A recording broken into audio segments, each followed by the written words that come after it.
লঙ্ঘন এবং আমরা আশা করব আমাদের সম্মানিত উনি আচরণবিধির প্রত্যেকটা ধারা আপনাদের সাথে আমাদের মনে রাখতে হবে।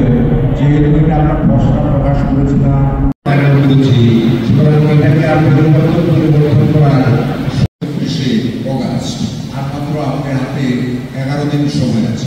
সেই কনফিউশন যেন আমরা আলোচনার মাধ্যমে মতবিনিময়ের মাধ্যমে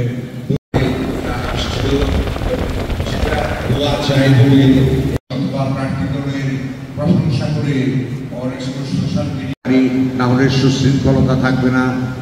সুশৃঙ্খলতা না থাকলে যারা আছেন ঊর্ধ্বতন কর্মকর্তা এসেছিলেন করেছি মতবিনিময় করতে গিয়ে আমরা যেটা করেছি সেটা হলো জায়গাকে আমরা নিরাপদ করতে চাই পরবর্তী করে। এটা একটা বিষয়। দ্বিতীয় বিষয় হলো আমরা পুরো ক্যাম্পাস নিয়ে তিনটা স্কুলে ভাগ করেছি। একটা হলো ফিমেল স্টুডেন্টস জোন, যেখানে